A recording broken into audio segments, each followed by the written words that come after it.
Eleuterio Guerra, y les hablo en representación de GMR Canarias, que es empresa pública de la Consejería de Agricultura, y además jefe de filas del proyecto, de este proyecto MAC, el proyecto 40agri. En primer lugar, pues agradecerles la participación en este seminario virtual sobre una de las enfermedades más importantes de los cítricos, el HLB, el Guanlonbing, y sus vectores potenciales. Bueno, para los que no han participado en los otros webinars, la idea que tenemos dentro del proyecto es hacer aproximadamente 2 seminarios mensuales, para tampoco aburrir ni saturar de demasiada información, 2 seminarios mensuales sobre diferentes plagas o enfermedades que afecten a los principales cultivos de las regiones de estudio del proyecto, que como saben son Canarias, Azores, Madeira, Cabo Verde, Senegal, tanto que afecten o que puedan potencialmente afectar, o sea, que estén en las regiones del ámbito de estudio o que pueda correr el peligro de que puedan introducirse, ¿vale? Al respecto de eso, a lo largo de estos meses que llevamos ya haciendo el webinar, hemos hablado de los barrenadores de la semilla del aguacate, del escarabajo japonés, de las polillas de la papa, del chinche del encaje del aguacatero y el último que hicimos sobre la Diocalandra frumenti que ataca a las palmeras. Y comentarles que toda la información que se ha generado, tanto las presentaciones como los vídeos de estos webinars están colgados en la página de 40agri para su consulta, www.40agri.com. De esta manera, como les comenté antes, el sexto webinar lo va a presentar 2 compañeros, 2 investigadores de LICIA, que como saben son también entidad socia del proyecto 40agri. En este caso será la doctora Estrella Hernández, doctora en biología por la Universidad de La Laguna e investigadora de la Unidad de Protección Vegetal de LICIA. Y por otro lado, el doctor Felipe Siberio, también doctor en biología por la Universidad de La Laguna y también investigador de la misma Unidad de Protección Vegetal de LICIA. Como ya les he comentado, van a empezar a hablar. Felipe empezará a ser el primero que tome la palabra para hablarnos del Guanlonbing, del HLB, una enfermedad que, como les comenté, afecta a diferentes especies de plantas del género Citrus. Y posteriormente Estrella nos hablará de los diferentes vectores potenciales de transmisión de esta enfermedad, y con lo que los compañeros de LICIA llevan muchos años trabajando. Tampoco me voy a liar yo más, yo lo voy a dejar ya con los intervinientes. Antes decirle que, bueno, siempre cuando empezamos con estos webinars anunciamos el siguiente webinar que realizaremos, que será dentro de 2 semanas, el 8 de junio, y estará referido en este caso a la raza 4 tropical del mal de Panamá, que afecta a platanera, y será realizado por 2 compañeros de LICIA, Felipe Siberio, que lo tenemos aquí en la charla de hoy también, de HLB, y Federico Laich, también un compañero investigador y compañero también de LICIA. Eso será, como les digo, el 8 de junio, a las 5 de la tarde también, horario canario, y después, dependiendo de cada región, pues 1 hora más, 1 hora menos. Lo que hacemos va a intervenir, como les comenté, primero Felipe y después Estrella. A Estrella la tengo enfrente mía, con lo cual yo voy a desactivar el audio para que no se nos acople el sonido. Entonces empezará Felipe, finalmente Estrella, y al final haremos una rueda de preguntas o comentarios o dudas que tengan al respecto. Yo me desconecto ya y Felipe, activas el audio y comparte presentación, ¿vale? Perfecto, Felipe, sí. Vale. Mire, pues voy a pasar primero, como ya me presentaste, agradecer a todas las personas que asisten a la webinar en este momento, ¿no? La presentación que vamos a hacer es sobre el Guanlonbing de los cítricos y sus vectores. En primer lugar, mencionar que la financiación que hemos utilizado para trabajar con esta enfermedad y con los vectores, básicamente es financiación de l'INIA, que empezamos con un proyecto en el 2011 que trataba de desarreglos vegetativos, básicamente de zanahoria y papa y su posible efecto sobre los cítricos. Luego ya obtuvimos un proyecto específico para trabajar sobre métodos de control de triosa eritrea en 2015, y a partir de ahí pues 1 o 2 proyectos con el IFAPA de los proyectos financiados por la Junta de Andalucía, y con los que colaboramos en distintos aspectos para la prevención de la entrada de HLB y triosa, y un proyecto LIFE. Y también me gustaría mencionar que La Consejería de Agricultura también puntualmente a través de la Dirección General de Agricultura, el Servicio de Sanidad Vegetal han contribuido en la financiación de este tipo de trabajo en muchas ocasiones. Como les comentó Asterio, básicamente vamos a dividir la charla en dos partes. Una que abordaré yo, que es el tema propiamente de la enfermedad, las bacterias, y Estrella se ocupará de la parte de los vectores. Los apartados que voy a abordar, pues una introducción, el reconocimiento en campo con los síntomas, la detección temprana, la dispersión y transmisión de la bacteriosis, y un apartado final de control. En cuanto a generalidades, mencionar, como decía Asterio, que es probablemente la enfermedad considerada más grave de los cítricos, es un factor limitante en el cultivo y que se ha extendido por todas las zonas o las principales zonas productoras de cítricos del mundo. Para hacernos una idea, aquí puse una nota en la que se menciona que el HLB, cuando apareció en 2004, llegó a causar o ha causado más de 43 millones de pérdidas en plantas, ¿no? Y que la producción de Florida se redujo en un 70% después de la aparición también de esta enfermedad. Cuando aparece el guanlombín en una producción de cítricos, desaparecen los otros problemas, llámese CVC o llámese sean insectos, lo que sea, porque la gente es tal fuerte la presión debida a esta enfermedad que es el problema principal de los cultivos, ¿no? Es una enfermedad que no está causada por un único organismo, sino que está causada por 3 bacterias, que son Candidatus liberibacter asiáticos, africanos y americanos. Que además tiene una particularidad, que es que para los que estamos acostumbrados a trabajar con bacterias, es un organismo que no se puede cultivar, es decir, que nos rompe por completo los esquemas en el manejo del que hemos hecho tradicionalmente las bacterias, es decir, solo es posible, se mantienen vivos únicamente en las plantas a las que hospeda y también en los vectores, donde además puede multiplicarse, ¿no? Y también quisiera decir que está considerado por la EPO y por la Unión Europea como un organismo de cuarentena en la lista 1, ¿no? Yo aquí lo que quería poner era pues, la distribución, como siempre. Aproveché unos mapas que tenía de 2018, fueron los primeros que me encontré, y más que recurrir a los mapas nuevos de distribución, pensé que sería interesante marcar en rojo los sitios en los que había diferencia en el mapa actual respecto al anterior, ¿no? Entonces se observa, por ejemplo, en el caso de Candidatus liberibacter asiaticus, que ya se cita en Argentina o se cita, por ejemplo, en Kenia. Hay un incremento en la localización también, lo pongo aquí con las flechas de crecimiento en el caso de Candidatus liberibacter africanos, donde en particular me llama la atención, aparte de Angola, que aparezca en Nigeria, con lo que, como Estrella mencionará luego, ya tenemos por ahí vectores, entonces tenemos mucho más cerca de lo que teníamos antes el patógeno causantes de HLB y vectores causantes de HLB.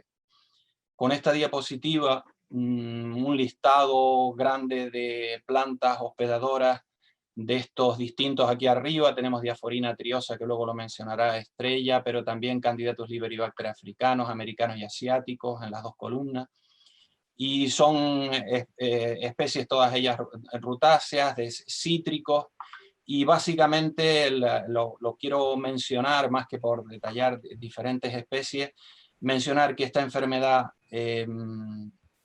puede incubarse durante un largo periodo de tiempo sin que aparezcan síntomas, es decir, que cualquiera de estas plantas puede ser portadora de una de las 3 bacterias sin que se pueda apreciar, es decir, que son asintomáticas, y al mismo tiempo que parte de estas plantas son plantas ornamentales, es decir, que la prevención no solo tiene que ser en relación con los cítricos que producimos, sino también con plantas ornamentales, porque muchas de ellas son hospederas asintomáticas.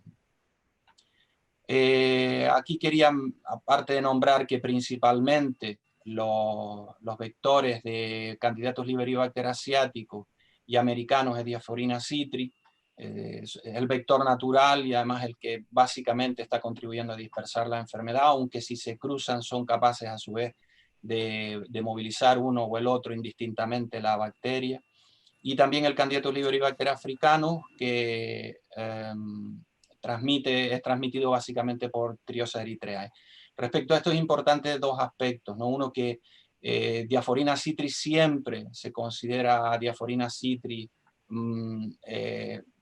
que por las características que tiene también la bacteria es más agresivo, es decir, que aquellos países como Sudáfrica, que por ejemplo están afectados por Candidatus liberibacter africanos, siempre en el fondo siguen defendiéndose del HLB porque no tienen ni vector ni bacteria y consideran este muchísimo más grave, por la resistencia que tiene a la temperatura, que le permite ocupar territorios con climatologías mucho más adversas. Aquí voy a colocar un esquema en el que luego lo respaldaré, porque esto es un sistema que ya les digo que para los bacteriólogos no estábamos acostumbrados, porque no habían vectores cuando trabajamos con bacterias, básicamente. Entonces, en este caso, tenemos por un lado un insecto que es capaz de vivir en la planta, que es capaz de portar la bacteria, y que conjuntamente estos tres elementos pueden desarrollar la sintomatología y en presencia del vector facilitar la dispersión. Una planta aislada sin el vector, si no lo movemos nosotros, no se mueve. Es necesaria la participación del vector para que se mueva de manera natural, porque la bacteria no puede vivir fuera de planta o insecto, como dijimos. En este listado simplemente es que les quiero comentar que ese sistema de tres elementos se repite, porque desde que aparecieron africanos, americanos y asiáticos, pues han aparecido muchas otras especies, ¿no? Estas causantes del HLB, con estos vectores, pero por ejemplo han aparecido que se está utilizando mucho el Liberibacter crescens, que es el único que puede cultivarse, que ha contribuido y ha dado muchísima información sobre el grupo en general, y después muchas otras especies con sus vectores correspondientes, y en particular Candidatus liberibacter solanacearum, con el que hemos trabajado también, y a mí me gusta mucho haber trabajado con ella porque es un modelo más sencillo de trabajar, que lo tenemos presente en Canarias, que afecta a la zanahoria principalmente aquí, aunque puede también afectar a la papa, y nos da un modelo de trabajo que nos ha permitido conocer más sobre este tipo de sistema de tres elementos. Bueno, a continuación voy a pasar a lo que es el reconocimiento en campo de los síntomas, que lo llevaré relativamente rápido, ¿no? Porque más o menos son conocidos. En brotes y hojas tenemos los síntomas: brotes amarillos, el moteado difuso, que es muy característico, la necrosis descendente, y sobre los frutos, la caída de frutos, maduración irregular de frutos, cicatriz en el pedúnculo, fruta pequeña, interior de fruto irregular, semillas abortadas pequeñas y oscuras, y la marca del dedo plateada. Este es un síntoma que es el brote amarillo, el que da nombre a la enfermedad de Wanlong-Bing, ¿no? Que es el nombre brote amarillo, enfermedad del dragón, el brote amarillo. Esto en campo no se puede distinguir de otros problemas que pueden presentar en principio las plantas, ¿no? Un síntoma que sí es característico cuando somos capaces de encontrarlo es lo que se llama el moteado difuso, es decir, es unos amarilleos en la hoja que aparecen de manera asimétrica, irregular, y que en el fondo, aunque son característicos, hay que buscar muchas plantas para encontrarlos, ¿no? Aquí tenemos otro ejemplo de el caso de un moteado difuso perfectamente confundible con una deficiencia, y aquí una hoja aislada, ¿no? Un problema también es la necrosis descendente, que puede también no ser, lo pueden presentar otras enfermedades. La caída de frutos, que puede ser llamativo en un cultivo, observar en árboles caída masiva de frutos. Esto se produce también por otro de los síntomas que es bastante característico de la enfermedad, que normalmente el cítrico madura desde el extremo, y en el caso de los afectados por la enfermedad empieza a madurar desde la zona de la inserción del pedúnculo.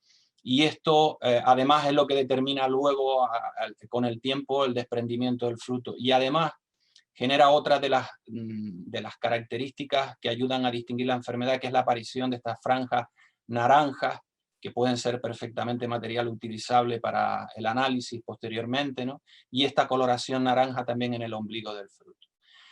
Esos mismos frutos, aquí lo vemos en verde de manera natural y de color naranja en este caso, lleva también asociado que el fruto normal tiene un tamaño normal, el fruto afectado se queda pequeño, tiene un tamaño más pequeño. Y cuando cortamos el fruto, internamente lo que vemos es las deformaciones en el interior, y que además a veces van acompañadas, aparte de las coloraciones que indicamos anteriormente, del aborto de las semillas con coloraciones oscuras. También un síntoma que no se menciona demasiado, pero que Bové mencionaba como un síntoma que en las en los cítricos se podía apreciar también era que en las plantas afectadas, en muchos frutos, cuando presionaba, se observaba esta coloración plateada. Bueno, yo aquí he colocado un texto mencionando la dificultad básicamente que tiene diagnosticar a partir de los síntomas esta enfermedad, porque los síntomas no son específicos. Es decir, que incluso aquellos síntomas que son considerados como característicos, hay que buscarlos y hay que patearlos porque no aparecen regularmente en las plantas. Es decir, la sintomatología que muestra una misma planta puede ser diversa, pueden haber zonas de brotes amarillos, zonas con la apariencia de deficiencia, y hay que patear mucho las fincas para intentar buscar entre los distintos árboles un conjunto de síntomas que nos haga pensar que la parcela puede estar afectada, ¿no? Entonces, déjame leer aquí si me falta alguno. Buscar la coincidencia en distintos. Y hay un aspecto también que me olvidaba aquí, el último, era todo lo que tiene que ver con que esta enfermedad afecta a todas las combinaciones de variedad patrón. Es decir, que si está afectada la parcela, en mayor o menor medida, deberíamos encontrarlo si están afectados árboles independientemente de la variedad y el patrón que tengan. Ahora pasamos al siguiente apartado, reconocimiento en campo y lo que tiene que ver con la detección temprana. Aquí he puesto una hoja divulgadora que publicamos aquí en Canarias, que está en la red, y que básicamente lo que viene a decir es, o lo que quiero mencionar con esto, es la importancia de que la gente esté bien informada sobre las características y la posibilidad de aparición de estos síntomas en sus parcelas. Eso es especialmente importante en Canarias, donde hay un grado de fragmentación de las parcelas considerable, es decir, que no son grandes producciones de cítricos, donde está profesionalizado, sino que hay parcelas muy pequeñas, muy subdivididas, ¿no? Y hay muchísimos agricultores dedicados a estos con un número muy variable de superficies, ¿no? Entonces, bueno, ya pasamos a la parte destinada a lo que es la detección temprana, y entonces aquí lo que trabajamos básicamente es qué es lo que hacemos en una parcela, en particular además cómo lo hemos hecho en Canarias, en las prospecciones que hemos llevado a cabo para de alguna manera garantizar o hacer el seguimiento, una vez que apareció Triosa eritreae por aquí, ir haciendo un seguimiento que nos garantizara que podíamos o debemos estar libres de la enfermedad, ¿no? Entonces, básicamente se hace una inspección visual de en torno al 10% de los árboles de las parcelas, se hace una búsqueda directa de síntomas, se hace una elección de hojas con síntomas si es que esa parcela tiene síntomas, si no, se hace una elección aleatoria de hojas en el árbol. Solemos variar el número dependiendo del tamaño de la parcela, pero puede ser hasta 25 o 30 árboles en las parcelas mayores, ¿no?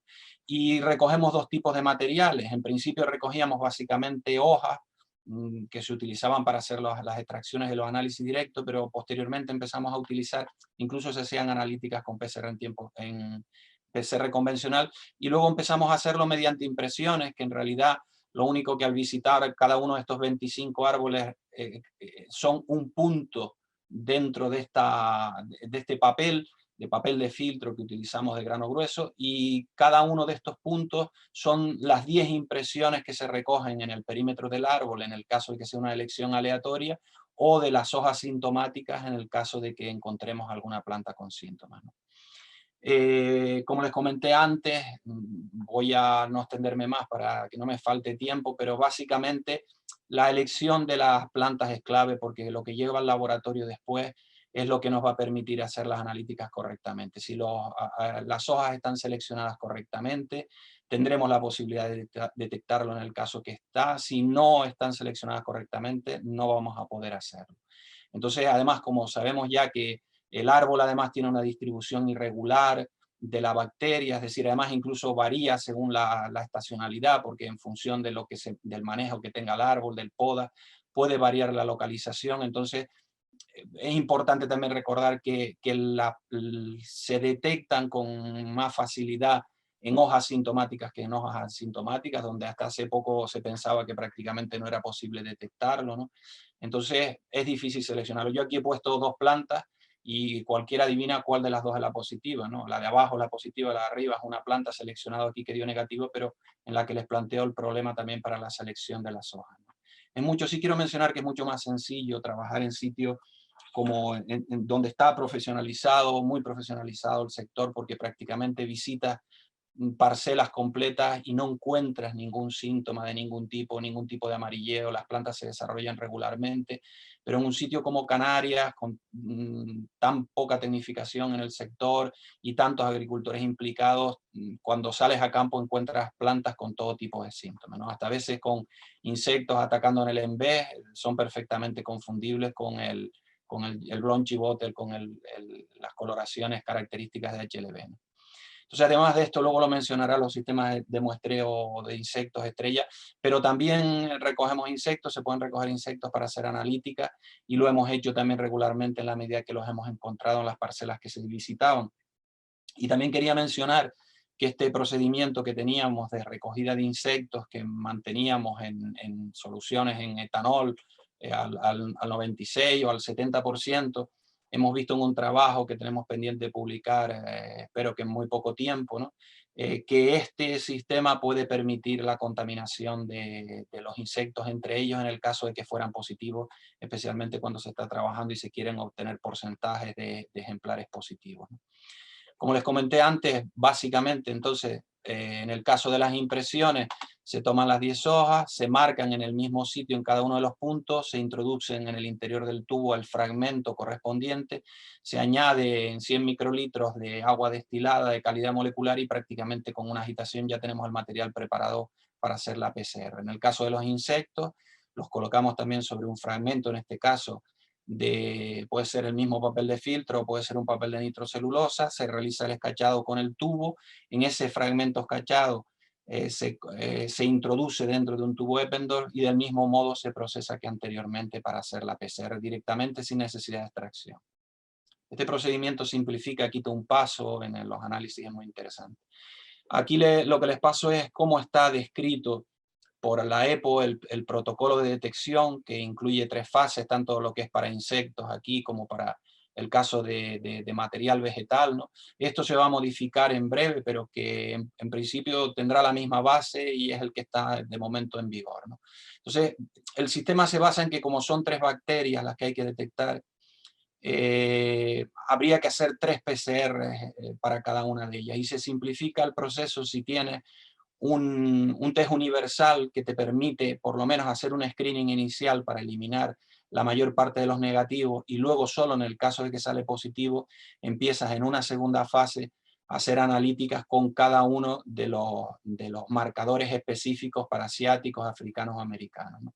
Una vez que superas esta fase, lo que es negativo, lo que te sale positivo necesita para confirmarlo una última fase que incluye una PCR convencional, o puede incluir también una fase en que se lleve a cabo la secuenciación de los fragmentos para confirmar que coincide con la especie, de manera que solo tendríamos la confirmación en el caso de que una muestra pasara las 3 fases. En el caso de los insectos, no lo repito, pero es prácticamente lo mismo, es decir, es una fase inicial con una analítica. También se puede saltar uno la fase esta de utilización del universal y utilizar los específicos directamente, pero como les digo, es una fase en que se puede eliminar muchísimo trabajo en un solo paso en lugar de tener que estar haciendo 3 PCR específicas. El protocolo, por describir básicamente, en el caso de que se trabajen con muestras, no el papel de filtro, la membrana, como se lo mencionaba, sino que estamos trabajando con hojas, se suele trabajar entre 5 o 10 hojas para que salga a menos de 1 gramo aproximadamente. Se coge el nervio central, ese nervio central se introduce en el tampón que se tritura, y a partir de aquí nosotros se puede triturar con una masa o con algún dispositivo incluso mecanizado, y luego se hace la extracción de ADN, que el que estamos utilizando nosotros nos lleva para unas 30 muestras, unas 4 horas aproximadamente. Luego se puede procesar directamente o se congela y refrigera y se maneja. Luego aquí lo que tenemos es que el tipo de extracción que hemos utilizado de ADN nosotros para el manejo de las plantas, que como les comenté, la impresión en papel de filtro que evita la extracción, y luego un protocolo universal de ZAB que funciona muy bien, con muchísimo soporte, y lo hemos utilizado y nos va bien. Con los insectos, también el escachado en papel de filtro, un sistema de extracción que sí les quiero mencionar, que es un protocolo que permite en aquellos casos que no conoces la especie del vector, que no puedes identificarla porque no tienes conocimiento o es la primera vez que aparece. Esto permite, es un sistema de extracción que permite que la estructura del insecto se mantenga intacta, y entonces puedes llevar a cabo la analítica, hacer la extracción, incluso una extracción que te sirve para la identificación del insecto posteriormente por técnicas moleculares, además de la detección de la bacteria de la que puede ser portadora, y mantiene la estructura del insecto de tal modo que luego puedes hacer una identificación morfológica sin necesidad, como pasa con el caso del escarchado, de destruir el insecto. Y también con destrucción se puede llevar a cabo una extracción en ZAB. Aquí también quiero mencionar que también tenemos pendiente de publicar un artículo no hecho con Triosa específicamente, con otro vector de Candidatus liberibacter, que es Candidatus liberibacter solanacearum, y con el que hemos manejado, hemos probado distintos procedimientos de preparación del insecto y distintos procedimientos de extracción y análisis, ¿no? Por último, estamos basando toda la analítica en la PCR en tiempo real, y aquí lo que tenemos es digamos, los procedimientos que estamos utilizando. Como procedimiento de detección universal estamos utilizando la técnica de Bertolini, y como detección específica los tres que utilizan una sonda, un iniciador fijo y un variable para cada uno de los específicos, que es la técnica de Lino. Nosotros en Canarias, pues ya les digo, tenemos unas 1.300 hectáreas de superficie con esas características muy fraccionadas.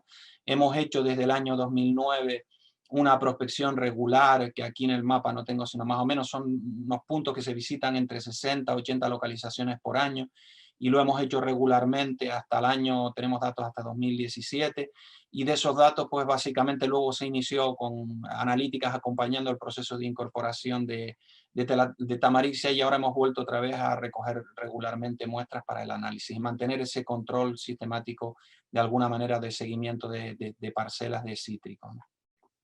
Aquí solamente quería ponerle unos resultados porque son los resultados que tenemos publicados, en los que se ve que puntualmente la técnica de Bertolini nos daba pues positivos que no eran inespecíficos, digamos, tanto en material de planta como insectos, y que solo puntualmente aparecía en la técnica de Lee algún análisis inespecífico, pero que sí nos servía para descartar los positivos que aparecían con Bertolini, ¿no? Esto está publicado en un artículo de Fitopatología Mediterránea. Luego, cuando empezamos con el programa de introducción de Tamaricia adri, nos encontramos que con la cantidad de muestras que procesamos en aquel momento, de muestras de plantas, se procesaron, aquí tengo nada más que una parte que está publicada, luego les indico el artículo, casi unas 3.000 muestras, se han procesado prácticamente otro doble a partir de ese momento. En sílidos unas 1.000 unidades, y del parasitoide se analizaron pues prácticamente lo que falta, unas 1.000 y pico también ejemplares además, ¿no? Entonces en aquel momento nos encontramos que con el trabajo de Bertolini nos estaban saliendo una cantidad de positivos que no habían salido hasta ese momento, que nos preocuparon. Sí nos salían también puntualmente más positivos también de los que nos habían salido con las técnicas específicas del Lino.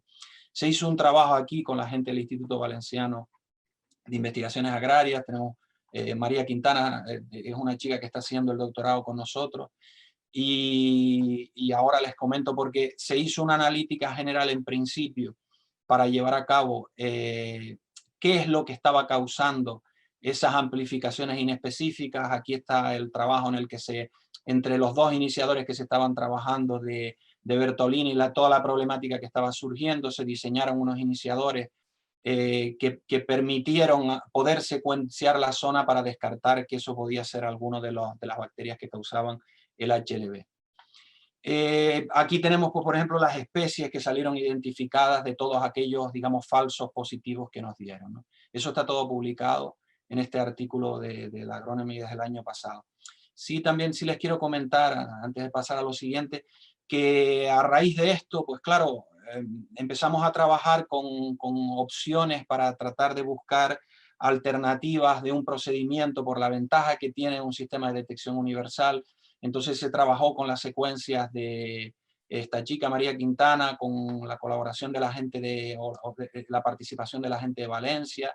Se llevó a cabo un trabajo con los genomas completos de especies de los tres causantes del HLB. Se incluyó también Candidatus liberibacter solanacearum, y en ese trabajo se ha podido obtener unos iniciadores que permiten la identificación de las tres especies, que se ha llevado a cabo un trabajo entre distintos laboratorios de referencia en Europa que parecen indicar que el protocolo, junto con el análisis de otros protocolos también simultáneamente, pero este parece que funciona bastante bien y estamos también pendientes de publicar ese trabajo.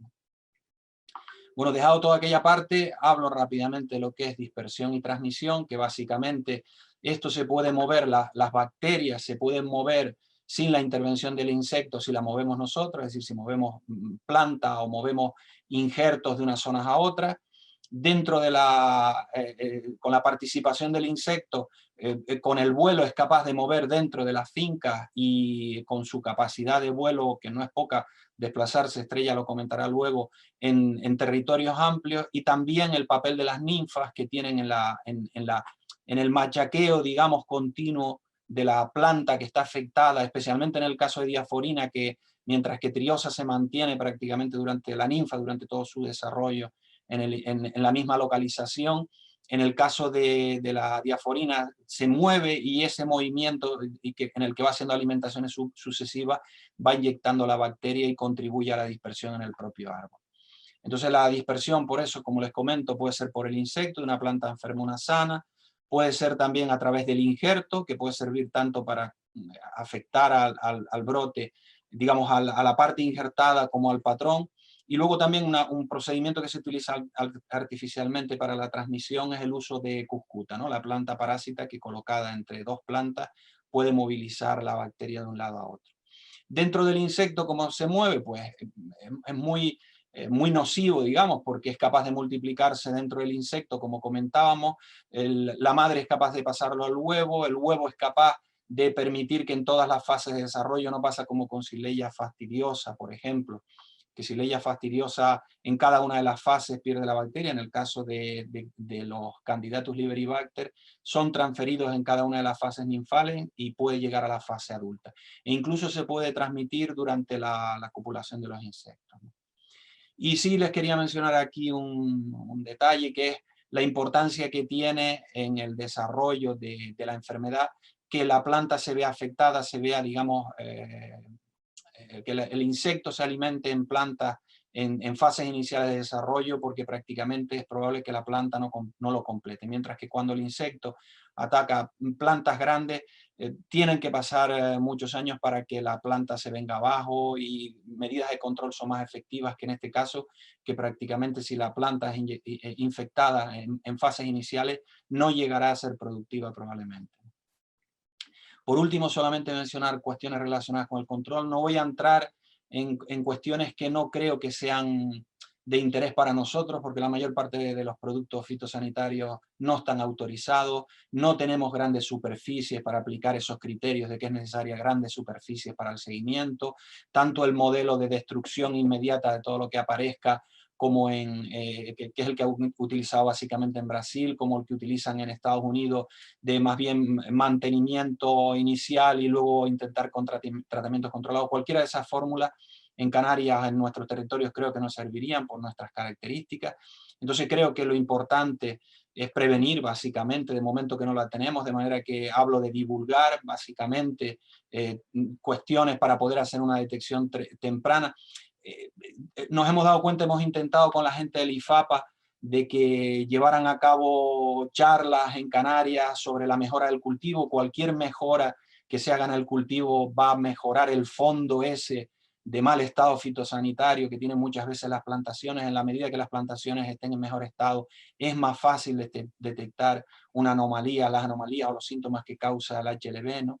Y creo que también sería interesante intensificar los programas de prospección con la participación de técnicos y agricultores. Después, aquí sí les quería mencionar respecto al futuro y las posibilidades de que haya una solución, por supuesto, la búsqueda de la disponibilidad de material tolerante con los distintos programas que están puestos en marcha en Estados Unidos, en Brasil, en el IBIA, para obtener plantas que sean capaces de tolerar esta enfermedad. Y después, por ejemplo, sistemas que se están también poniendo en marcha de mejora del sistema inmune de la planta, que tanto en su respuesta a los vectores como en respuesta a la bacteria son interesantes. Les quería mencionar únicamente uno que es muy reciente, que es un péptido antimicrobiano que han aislado de esta planta, de plantas que muestran resistencia a la enfermedad, y que tiene un comportamiento excelente porque mata rápidamente. Liberibacter crescens es esa especie de Liberibacter que es capaz de utilizarse en cultivo, en laboratorio, como hemos trabajado los bacteriólogos tradicionalmente, y que se está utilizando para poder facilitar algunos de los ensayos iniciales con productos. Entonces lo mata en placa con facilidad. Después además es capaz de inhibir en planta en condiciones controladas a Candidatus liberibacter asiaticus y Solanacearum. Es capaz de reducir los síntomas en las plantas afectadas. Es decir, en el caso de que sean plantas positivas, para un poco la enfermedad, y después tiene unas características fantásticas porque es estable al calor, se absorbe pulverizado por las hojas de los cítricos, se mantiene estable dentro de la planta durante al menos una semana y se mueve sistémicamente. O sea que ahora, digamos, de alguna manera, esto es uno de los temas más interesantes que se están trabajando para el control de esta enfermedad. Y con esto termino y doy paso a Estrella, que yo creo que no voy muy mal de tiempo. Gracias, Felipe. Voy a dejar de compartir tu presentación. Y ahora Estrella comparte la de ella y yo me desactivo para que active el volumen.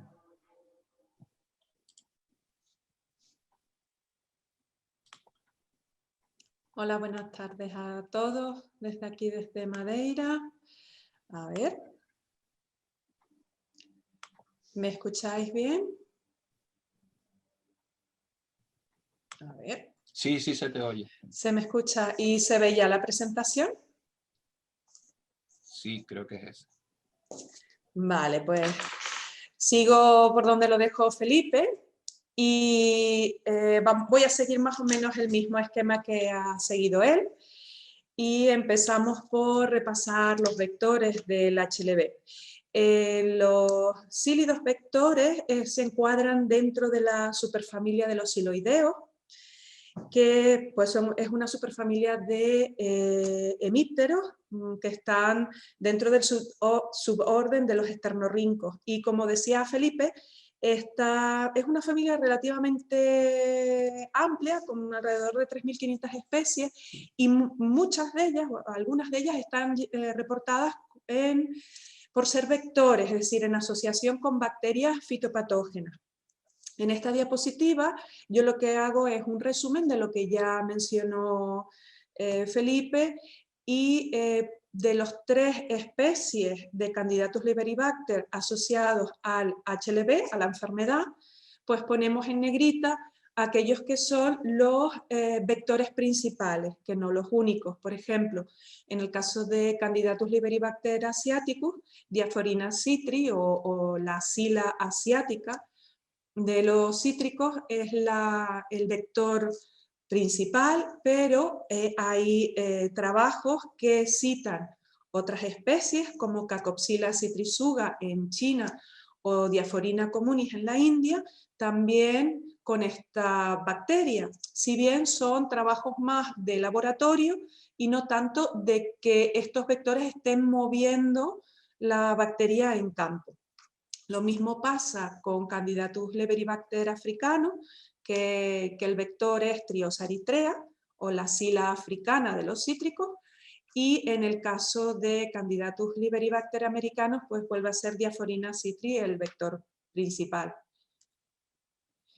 Como veis en la diapositiva, este es un mapa actualizado del CABI, de la distribución del vector. Este cílido tiene una distribución mucho más amplia que las bacterias que él vectoriza. Y vemos que en el caso de Diaphorina la distribución es muchísimo más amplia que la de Triosa eritrea, y veis que está pues, en prácticamente todos los continentes, porque sale de Asia hacia América del Norte, América del Sur, Oceanía, África, y afortunadamente para nosotros no está todavía presente en Europa.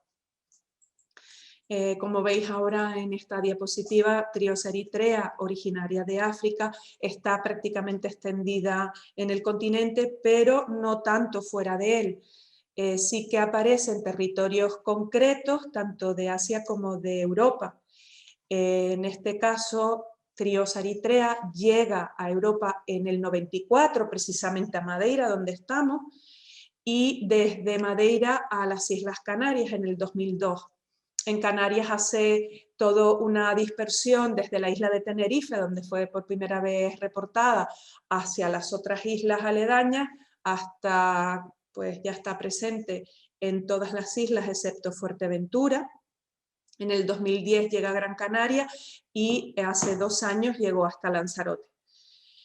Es en el 2014 que llega a la península ibérica y a partir del año 2015 comienza a propagarse por la península, tanto por lo que es la cornisa cantábrica como lo que es Portugal. Precisamente en el año pasado ya se reporta Triosa eritrea en cítricos de Cantabria, Asturias y el País Vasco. También el año pasado salió un trabajo muy bonito de Agen y colaboradores. Estos autores hacen una comparativa de las poblaciones de África y en concreto también trabajan con población de Madeira y parece que son genéticamente similares y que el origen de las poblaciones de Madeira sea desde Sudáfrica. Y dentro de uno de los proyectos que mencionó antes Felipe, el proyecto emergente de Linia, un RTA que se concedió en 2015 justo con la llegada de la plaga a la península ibérica, pues también se ha hecho por parte de investigadores de Libia, Alberto Urbaneja y Merichel Perejedo, que ellos también están comparando poblaciones de Canarias, de Madeira, poblaciones de la península con poblaciones africanas y parece que efectivamente de Madeira pasó a Canarias y de Canarias a la península ibérica. ¿De acuerdo? Así que pues eso, como en todas las charlas menciono, importantísimo el control del material vegetal ilegal, entre el movimiento de ese material vegetal ilegal que porta plagas tan importantes pues como pueden ser triosa y pues imagínense lo que ha presentado Felipe, la cercanía cada vez mayor de HLB y de los vectores de HLB desde África. Bueno, no voy a decir toda la lista de huéspedes que tiene Diaphorina citri, es enorme, tanto Diaphorina como Triosa están asociadas, como sabéis, a rutáceas, no solo orientadas a agricultura, sino también ornamentales, y es muy, muy extensa, con lo cual, pues mayor la vigilancia del tránsito de material vegetal entre países.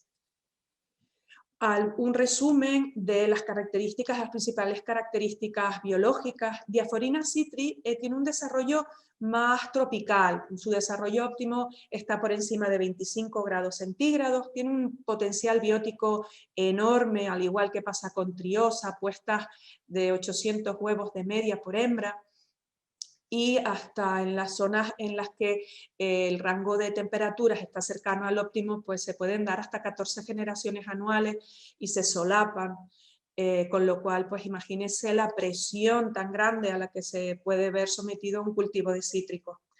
La duración del ciclo, lo tenéis aquí, en estos óptimos es corta y además no solo tienen un ciclo rápido, sino que además una supervivencia de los adultos muy larga, con lo cual es una estrategia biológica interesante porque están muy asociados a las brotaciones y como no van a encontrar siempre esa brotación, compensan la necesidad de un brote tierno para la puesta con una supervivencia de los adultos muy amplia en ausencia de estos brotes. Y esto es una clave de por qué Diaphorina citri tiene esa distribución, es una especie tan invasiva y tiene esa distribución tan amplia. No está presente en la Unión Europea y está dentro de la lista 1 de la EPO. Y no hace mucho, no recuerdo si en el 19 o en el 20, la EPO ha sacado varios estándares En concreto, habla de las características de diagnóstico, de identificación y de detección, tanto de Diaphorina citri, en este caso, que es el 752, pero también lo veremos para Triosa eritrea. Con lo cual, para todos aquellos que sean inspectores, que estén relacionados con inspección de material vegetal en frontera, pues tenéis recursos dentro de la EPO, vamos, inmejorables.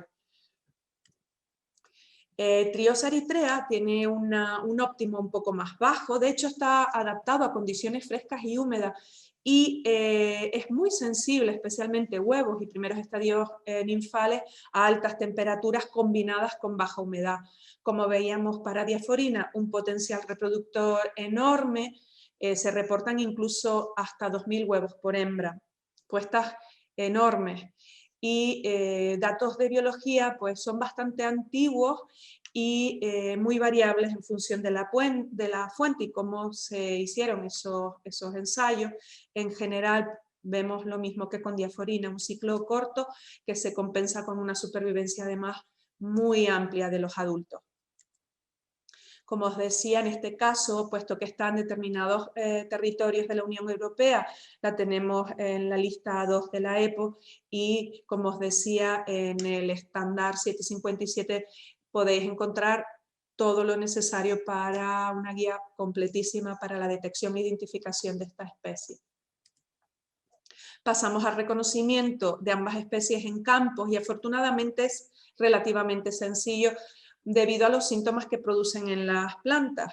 Lo más característico de Triosa es la deformación de las hojas con agallas y es consecuencia de la alimentación de las ninfas, y en poblaciones muy elevadas pues los brotes quedan, como veis en la diapositiva, totalmente deformados y amarillentos.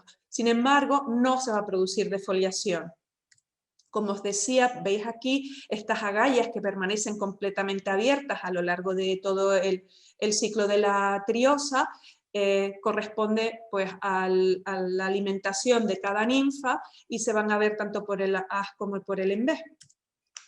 Además, producen melasa que se cristaliza, la veis aquí en esta imagen, parece azúcar encima de las hojas, y también se desarrolla fumagina favorecida por esta melasa, tanto en hojas como en fruto, y bueno, pues esto hace que sea la fruta difícilmente comercializable. Características ya de los adultos de Triosa, veis marcado en la diapositiva un insecto de aspecto frágil, coloración parduzca, y una de las características que si recogemos este material en campo tenemos que llevarlo al laboratorio para verlo, pero que es clave es la presencia en el ala de esta vena trifurcada.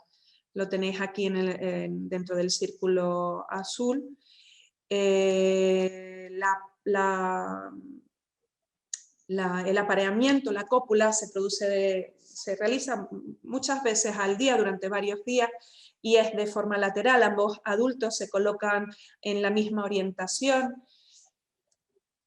Y afortunadamente es fácil distinguirlos, también necesitamos lupa binocular, pero veis en la imagen superior estaría la forma terminal del abdomen de un macho, que es más truncada, estaría la armadura genital se encierra aquí y queda un abdomen truncado, mientras que la armadura genital de la hembra pues, nos hace ver un abdomen que termina pues, de una forma mucho más puntiaguda.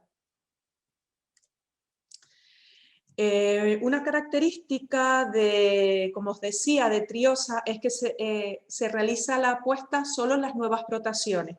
La dinámica poblacional de esta especie va a estar muy dirigida por la brotación de las plantas.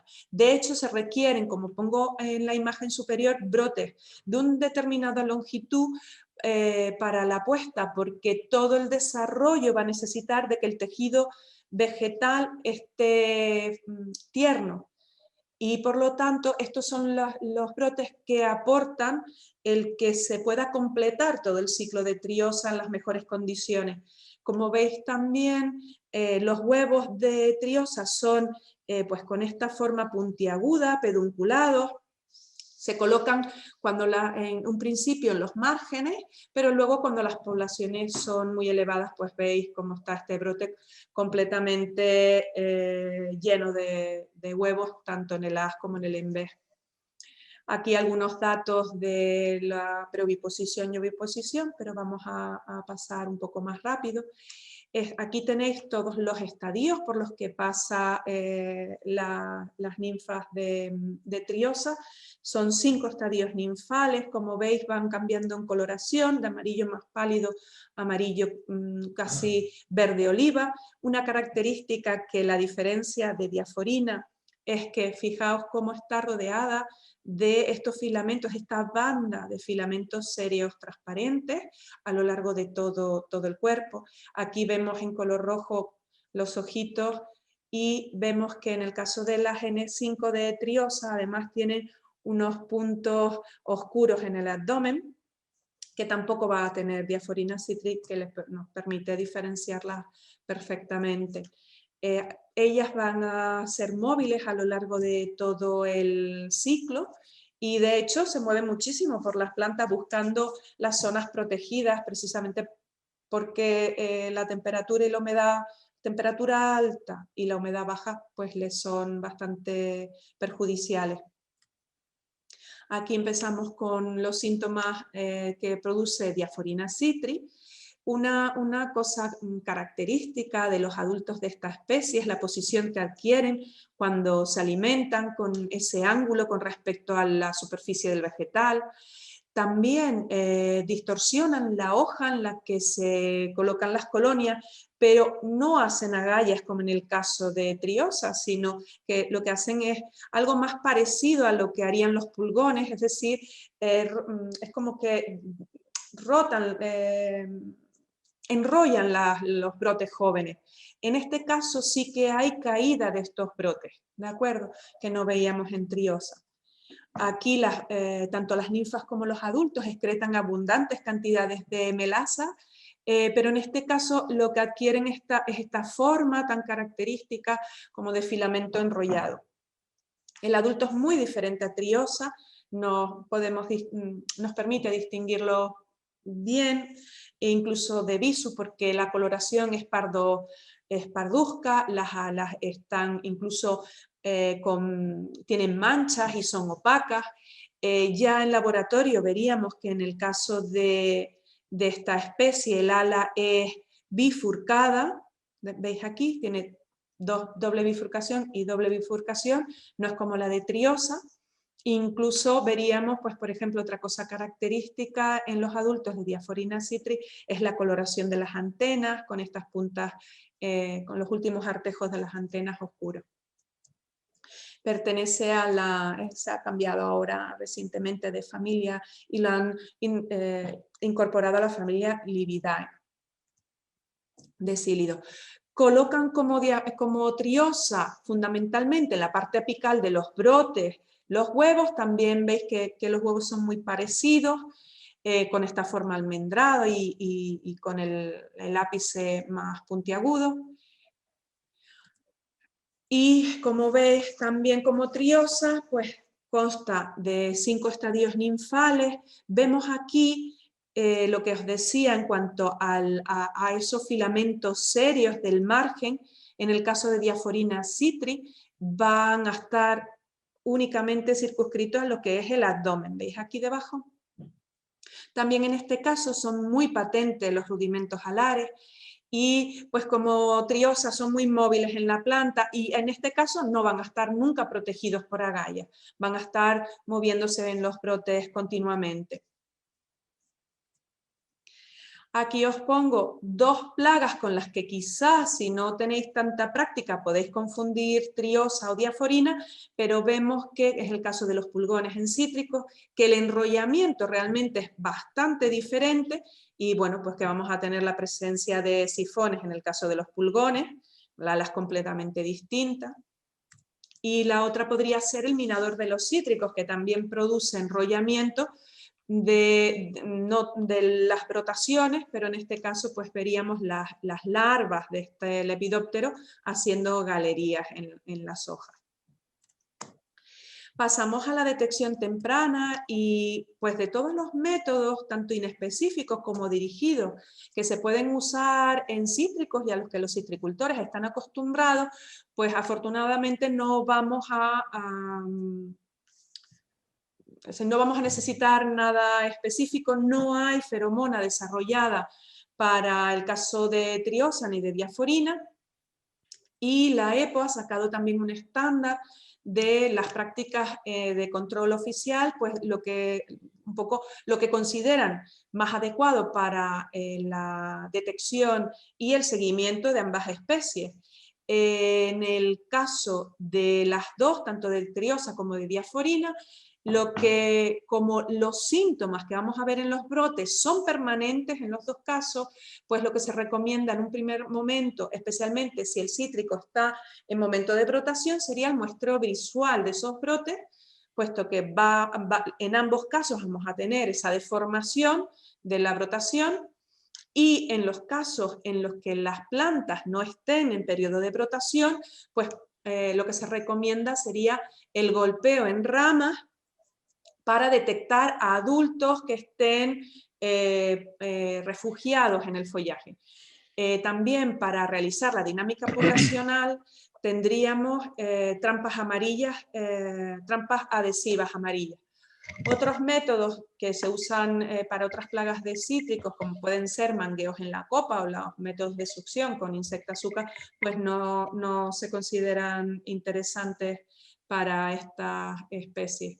Nos darían, las dos especies son muy agregativas y se necesita muestrear mucha cantidad de plantas. ¿De acuerdo? En cuanto a la dispersión, pues es muy fácil, especialmente está asociada a la dispersión del material vegetal, pero vemos que, como os decía, la supervivencia tan alta de los adultos hace que en ausencia de brotación, pues podamos mover estos adultos en material vegetal y que sean capaces de pasar todo ese transporte que pueda tener ese material vegetal. Además, tiene un vuelo activo de hasta 2 kilómetros en el caso de Diaforina citri, y para las dos plagas lo que se está viendo es que los adultos pueden sobrevivir también en fruta, es decir, fruta almacenada e incluso en temperaturas relativamente frías, pues pueden albergar, cuando tienen, como vemos aquí, pues hojas o pedúnculos, pueden albergar adultos que son capaces de sobrevivir al transporte. Esto, por ejemplo, lo citan Halber y colaboradores. En el caso de Diaforina citri, el transporte de naranjas en los trailers, como desde las fincas a los empaquetados, pues es una vía de dispersión, y lo mismo en el 2011, pues Hall y McCollum. ¿De acuerdo? Es decir, que no solo hay que tener cuidado con el movimiento del material vegetal, sino con el movimiento de fruta en la que haya hojas o pedúnculos. ¿De acuerdo? ¿Qué más? Métodos de control. Yo no voy a incidir mucho en los métodos de control, no mucho en los químicos, porque las materias activas autorizadas van a depender de cada región, pero sí en el método de control biológico, porque es algo que hemos estado trabajando. En primer lugar, barreras físicas. ¿Para qué van a ser importantes las barreras físicas? Sobre todo por lo que dijo Felipe, en viveros, plantas de viveros deben estar bajo cubiertas, no valen cualquier tipo de cubiertas, y en el caso de triosa, pues por ejemplo se hizo, Urbaneja Bernal hizo con nosotros un trabajo en el año 2020, en el que se compararon distintos tipos de malla, viéndose que son las mallas antiinsectos de 0,4 por 0,77 y 0,27 por 0,77 milímetros cuadrados las que ofrecían mayor protección. Tenéis una imagen aquí en esta parte superior derecha, que en el caso de Diaphorina citri es importantísimo, incluso ellos se llegan a cubrir los plantones recién puestos en campo, por lo que decía Felipe, que es importante retrasar la llegada de los adultos a las plantas. En el caso del material vegetal, si bien Felipe os decía que para HLB todavía hay mucho que hacer y no se veían tantas diferencias, en el caso de Diaphorina citri y Triosa sí está citado, por ejemplo, la diferencia de tolerancia en sí a la plaga por parte de distinto material vegetal. En concreto, hace poco Jacas y colaboradores publicaron un trabajo sobre el patrón Citranje carrizo por su mayor sensibilidad a Diaphorina, y en este proyecto INIA que os comentaba, pues también se ha trabajado en colaboración con el IFAPA, con el investigador Francisco Arenas, material vegetal, distintos patrones y distintas variedades, comparándolas o viendo su sensibilidad a Triosa eritrea, a los daños directos de la plaga. Y hemos visto también, se han visto diferencias y está en vías de publicación estos dos artículos. En cuanto al control químico, hoy por hoy se sigue recomendando el uso de químicos como la mejor herramienta de control cuando llega alguno de los dos vectores a un nuevo territorio, porque es básico el evitar la dispersión de la plaga. También, incluso cuando está presente la bacteria, porque, como decía Felipe, infestaciones reiteradas en la misma planta provocan mayores daños, pero aún así no se previene con el control químico la propagación de HLB. Los estudios con respecto a Triosa, que es la plaga que tenemos más cerca a nosotros, son muy antiguos y de hecho hasta abril del 19 se extendió el uso de la materia activa tiametoxam, que en estos momentos ya no está disponible, y hasta hace poco no se habían hecho estudios recientes sobre control químico de Triosa. En concreto, también dentro de dos proyectos y en la colaboración del IFAPA, que también mencionó Felipe, pues sí que se ha hecho una nueva comparativa de muchos insecticidas autorizados en cítricos para otras plagas, lo que permite una ampliación de registro, que pueda ser más fácil en el caso de que llegara Diaphorina citri y en el caso de una dispersión de Triosa eritrea, pues estos estudios se han derivado a lo que es el ministerio para que los tenga en cuenta, pues eso, para unas posibles autorizaciones excepcionales.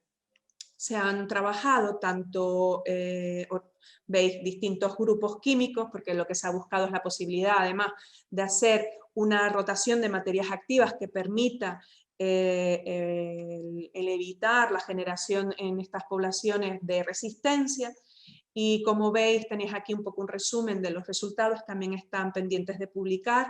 En este caso estos trabajos están más adelantados y como veis también pues se han hecho desde químicos más tradicionales hasta productos más ecocompatibles, más de un perfil ecotoxicológico más compatible y utilizables en agricultura ecológica, como pueden ser los aceites o los extractos o aceites de, por ejemplo, de naranja, o silicatos como el caolín o tierra de diatomeas. En general, estos productos, las eficacias han sido más bajas, pero suponen, por su efecto disuasorio de la puesta, pues una herramienta disponible para la agricultura ecológica. Pasamos ya a control biológico natural y desde un principio que llegó Triosa a Canarias, pues nos hemos puesto a buscar qué opciones biológicas de control natural teníamos. Esto es un trabajo que es un trabajo de tesis doctoral de Esteves y bueno, saldrá pronto también, está en vías de publicar, en el que hemos visto pues cómo es la estructura de estos enemigos naturales, qué grupos están más asociados a triosa, y lo que vemos es que en Canarias coincide plenamente con lo que ya estaba citado para Sudáfrica, la región de origen de triosa. Vemos cómo los crisópidos, en concreto Chrysoperla carnea, es el enemigo natural más común. También como le siguen lo que son coccinélidos, que si bien están especializados en moscas blancas o cochinillas, son capaces de comer triosa, y luego pues otros grupos más pequeños como o sea, menos frecuentes son los antocóridos, hemeróvidos o sírfidos. Es muy común, aquí también en Madeira lo hemos visto en campo en estos días, la parasitación de triosa por las larvas de eritreidos. ¿De acuerdo? Sin embargo, ninguno de estos enemigos naturales logra realmente bajar las poblaciones de forma efectiva. Es por eso que desde que nos dieron este proyecto que he mencionado ya en varias ocasiones, este proyecto INIA, en el 2015, uno de los objetivos principales de este proyecto fue intentar un abordaje de un control biológico clásico, es decir, la importación de un parasitoide común en Sudáfrica, Tamarixia adri, y que había sido además utilizado exitosamente en tanto las Islas Reunión como en las Islas Mauricio. Aquí veis el reporte que hace Aubert y Kilisi en el año 83 de cómo tras la liberación de Tamarixia adri en las Islas Reunión, en poco tiempo descendían dramáticamente, se reducían las poblaciones de triosa. Por esa razón se intentó la importación de este parasitoide desde Sudáfrica.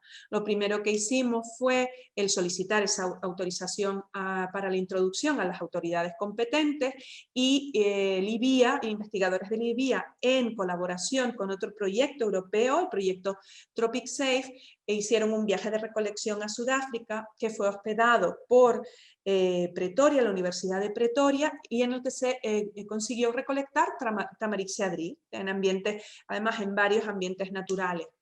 Se hizo un viaje de regreso a Tenerife, a las instalaciones de LICIA, y se mantuvieron las poblaciones de Tamarixia adri hasta 14 generaciones confinadas para estar seguros de que no importábamos absolutamente nada más.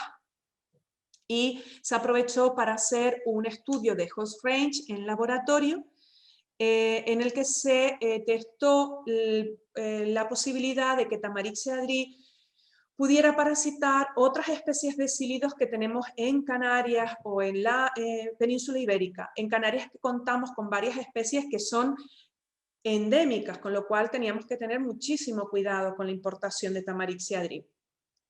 Se realizaron crías en laboratorio y se pasaron a crías en plantones, en insectarios, y ya en el 2018 se hace una primera liberación experimental en Tenerife. Se hace en una parcela nuestra, de LICIA, una parcela experimental.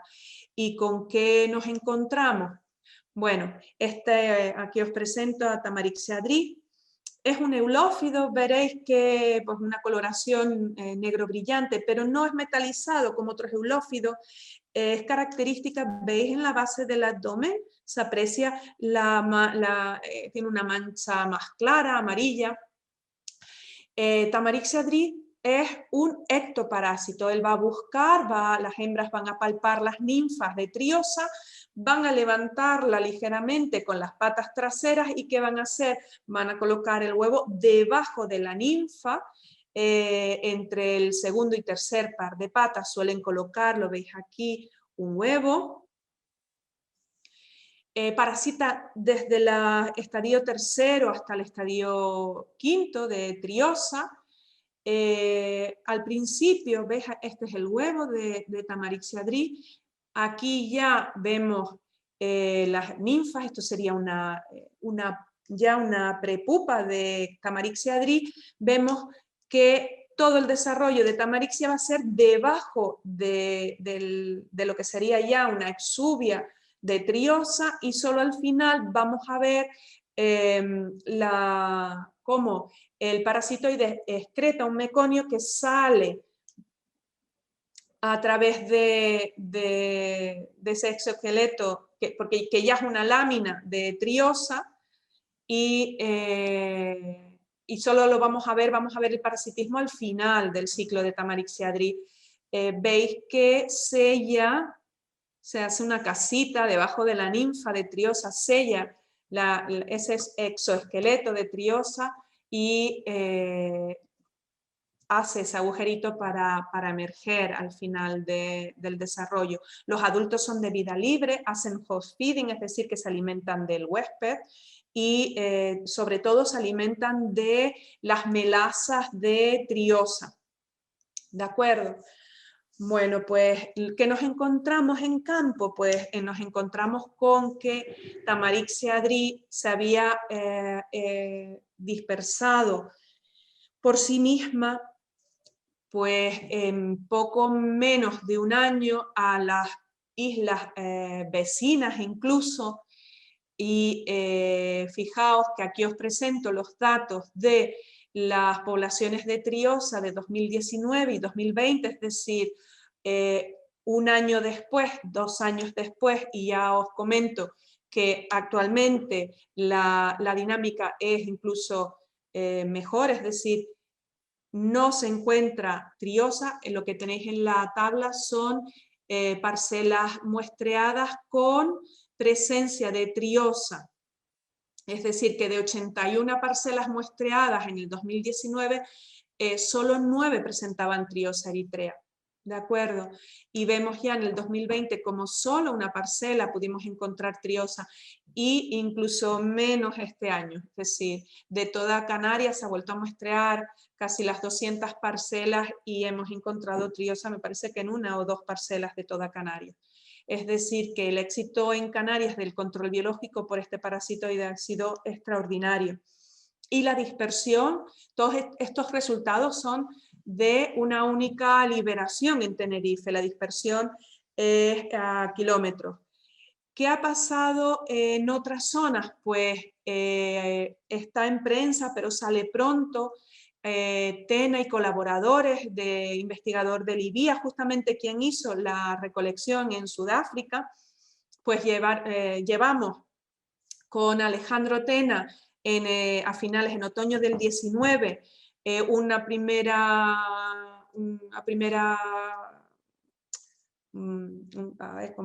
primer shipment, un primer envío de parasitoides a Galicia, y se liberó en 3 puntos de la provincia de Pontevedra en el 2019. Al principio, como estábamos muy cercanos al otoño, no se vieron resultados, pero ya en la primavera del siguiente año, en el 2020, se vio parasitismo por Triosa, por Tamarixia. Se llevaron individuos que los servicios de sanidad vegetal gallegos, junto con la empresa Traxa, han podido multiplicar, han hecho una cría permanente también en Galicia, y en primavera del 2020 se volvieron a hacer liberaciones, y veis en rojo, tenéis un puntito por aquí, y en amarillo serían parcelas desde el punto de liberación en las que está presente Tamarixia adri. Es decir, que las condiciones de Canarias le han gustado mucho a este parasitoide, pero también las condiciones que se dan en la península ibérica, y se ha podido reportar en este año pues la presencia y dispersión de Tamarixia adri a lo largo de las zonas de suelta. Y también el año pasado, en el 2020, en agosto en este caso, se hicieron liberaciones aquí en Madeira, donde estamos.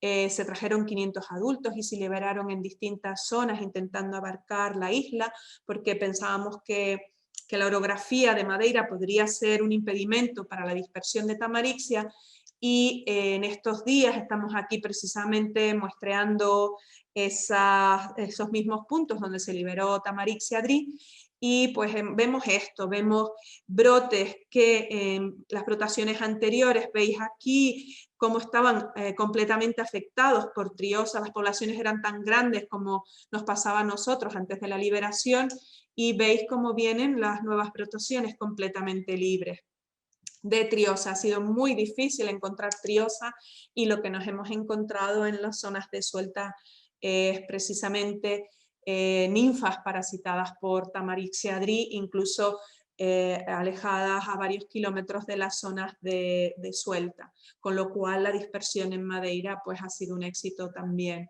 Hemos traído nuevamente parasitoides y bueno, pues estamos esta mañana, un compañero de GMR ha estado con compañeros de aquí de los servicios en Madeira, pues distribuyendo en nuevas zonas Tamarix y Adri para completar pues ese control de triosa aquí. Y nada más, espero no haberme extendido mucho, no haber corrido mucho tampoco para los traductores, espero que no me chillen mucho.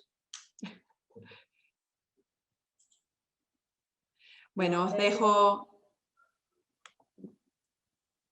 dejo con Asterio para turno de preguntas. Gracias, Estrella. Pues nada, gracias a los dos por la presentación, tanto a Felipe como a Estrella. Y cualquier pregunta, duda, aclaración que tengan sobre la charla, las dos charlas, levantan la mano, preguntan o lo escriben por el chat. Como somos pocos, creo que se pueden activar el audio y hacer la pregunta o el comentario que quieran. Gilbert desde Cabo Verde felicitan por los trabajos realizados, tanto Modesto también. ¿Vale? Modesto, exactamente. Felicita por los trabajos realizados por los compañeros de LICIA. ¿Alguna pregunta, algún comentario de alguien? Estamos en familia, no se corten. Activa el audio, Gilbert. Gracias. Boa tarde todo mundo. Gostaria mais uma vez de parabenizar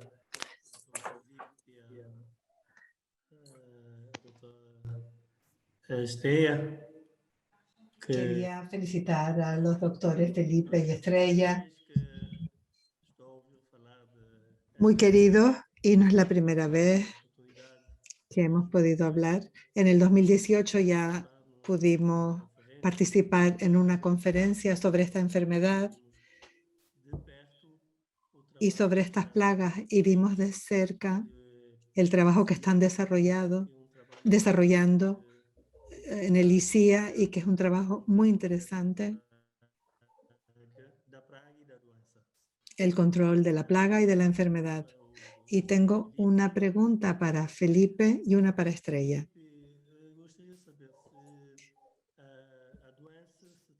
Felipe, quiero saber si la enfermedad se transmite a partir de semillas. Y Estrella,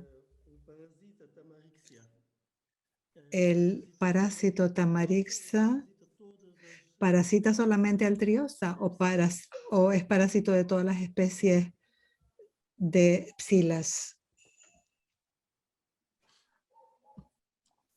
Contesto yo primero, que contesto rápido. No se transmite por semilla, en ningún caso se ha podido probar que se transmita alguno de los candidatos mediante semilla. ¿De acuerdo? Únicamente se puede desplazar en el caso de que muevas planta pequeña infectada o que muevas, por ejemplo, púas para el injerto o material para injertar. ¿Vale? En el caso de Estou a Tamarix, fazer essa pergunta, por favor, Estrella. Estou a fazer a pergunta porque em 2018 nós... Estrella, estoy haciendo la pregunta porque nosotros en el 2018 plantamos semillas de cítricos en Cabo Verde, y me tranquiliza saber que no se transmite por la semilla. Menos mal, me quedo muy tranquilo. Pues para contestar a la pregunta de Tamarixia Adri, Gilbert, Tamarixia adri es muy específico de triosa, sí que se cita sobre otra especie de triosa y de hecho se considera que en las Islas Reunión fue un éxito porque parasitaba a este segundo hospedante. Sin embargo, en los ensayos de host range que hicimos en laboratorio pudimos comprobar que no parasitaba ninguna de las especies del género Triosa que tenemos endémicas, y esto también lo hemos podido comprobar en campo directamente.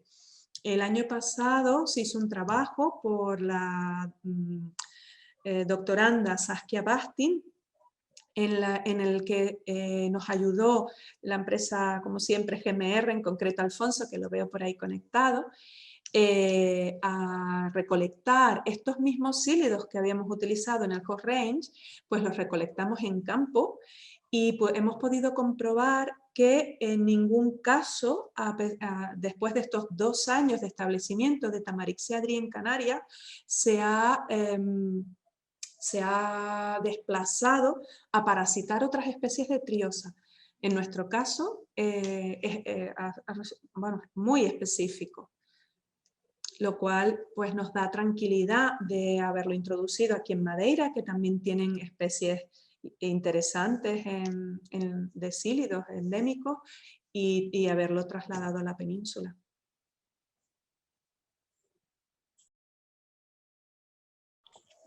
Muito obrigado pelas respostas. Muchas gracias por sus respuestas. Gracias, Gilbert. Hola, ¿se me oye? Sí, Alfonso. ¿Qué tal? Bueno, felicitar a los ponentes. No puedo conectar el vídeo porque estoy pintando la escalera y estoy un poco manchado. Nada, una pregunta que me he hecho es, a los bajos niveles de triosa que tenemos ahora mismo, ¿cómo se está comportando Tamarixia? ¿Está en equilibrio o me imagino que si desaparece totalmente triosa, desaparecerá Tamarixia? ¿O cómo están ahora? ¿En qué equilibrio? ¿Y qué es posible que pase? Gracias. No, ellos se van siempre van a estar en equilibrio Triosa y Tamarixia. En las prospecciones es difícil encontrar Triosa, pero no significa que no exista Triosa en Canarias. Y desde que dejamos prosperar un poco las poblaciones, de hecho para los ensayos nosotros lo que hacemos es proteger los brotes, porque si no los protegemos, desde que incentivamos nosotros que prospere Triosa, llega Tamarixia. Es un buscador nato, increíble, es un ejemplo de un agente de control biológico realmente muy efectivo.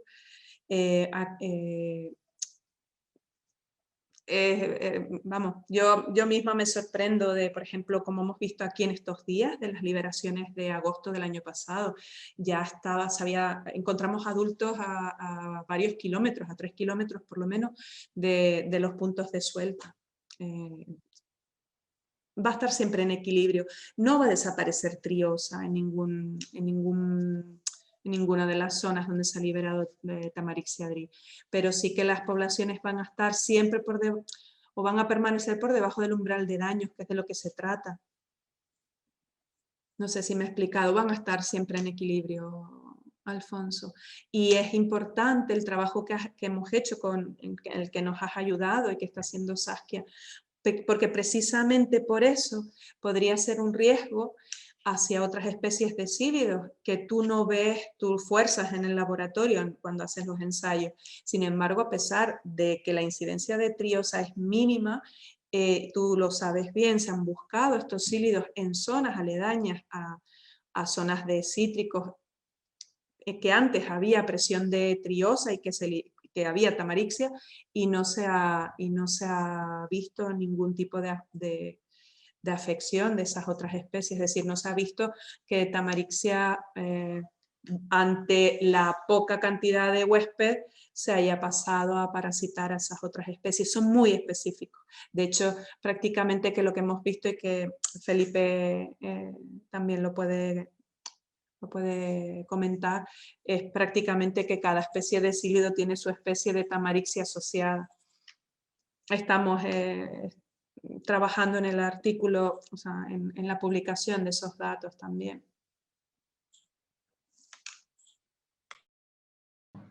Pues nada, agradecerles la participación en este seminario, que el 8 de junio será el siguiente seminario virtual, en este caso sobre la raza 4 tropical del mal de Panamá, y que se encargarán los compañeros Felipe y Federico Laich de impartir. Los que estén interesados en este seminario, pues ya saben, nos vemos el 8 de junio a las 5 de la tarde, hora canaria, como siempre. Bueno, gracias a todos, ¿vale?